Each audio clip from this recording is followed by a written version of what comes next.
కాశ్యపాన్వయ సంజాతం నారాయణపదాశ్రితం శ్రీమన్నారాయణం వందే యతీశ్వర శ్రియాజుషం భారద్వాజాన్వయే జాతం కేశవార్యగురోసుతం నారాయణ కృపాపాత్రం వరదార్యమహం భజే. జై Srimannarayana. Real ఫిక్ devotional channel చూస్తున్న ప్రేక్షకులకి శుభోదయం. ఈరోజు మీకంతా కూడా మంచే జరగాలని ఆ భగవంతుణ్ణి కోరుకుంటూ ఈరోజు పంచాంగము విషయాలను తెలుసుకుందాము. ఆగస్టు 4వ తేదీ 2024 ఆదివారము.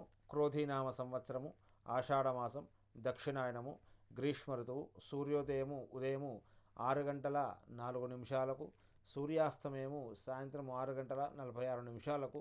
ఆనందాది యోగము శ్రీవత్స యోగము. ఫలితము ధనలాభము, కార్యలాభము. తిథి అమావాస్య. మధ్యాహ్నం 3:43 వరకు ఉంటుంది. తదుపరి పాడ్యమి. నక్షత్రము పుష్యమి. ఉదయము 11:58 నుండి మధ్యాహ్నం 1:26 వరకు ఉంటుంది.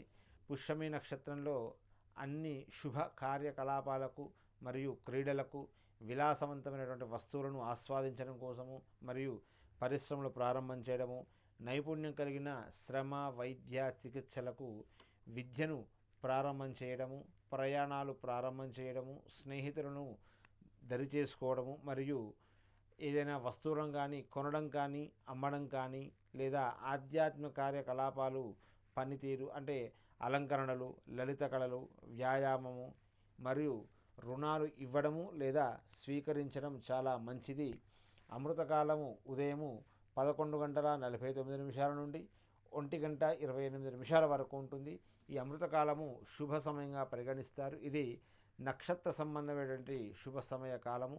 రాహుకాలము సాయంత్రము 5:10 నుండి సాయంత్రం 6:45 వరకు ఉంటుంది. ఈ రాహుకాలంలో ప్రతిరోజు కూడా సుమారు 1.5 గంట సమయం ఉంటుంది. ఆ సమయంలో చేసే పనులకు ఆటంకం కలుగుతుందని విశ్వసిస్తారు కనుక ముఖ్యమైన పనులైతే ఆ సమయంలో చేయకుండా చాలా మంచిది. దుర్ముహూర్తము ఇది అశుభ సమయంగా పరిగణిస్తారు. ఈ సమయంలో కొత్త పనులు ప్రారంభం చేయడము, ప్రయాణాలు చేయడము ఇవన్నీ కూడా చేయకుండా ఉండడం చాలా మంచిది. వర్జము రాత్రి 3:30 నుండి ఉదయము 5:11 వరకు ఉంటుంది. వర్జం అంటే విడివ తగినది, అశుభ సమయంగా పరిగణిస్తారు. దీనికి శుభకార్యాలకు, ప్రయాణాలు ఈ సమయంలో చేయకుండడం చాలా మంచిది. వర్జం వెళ్ళిన తర్వాత మీ కార్యాలు చేసుకోవాల్సిందిగా సూచిస్తూ జై శ్రీమన్నారాయణ.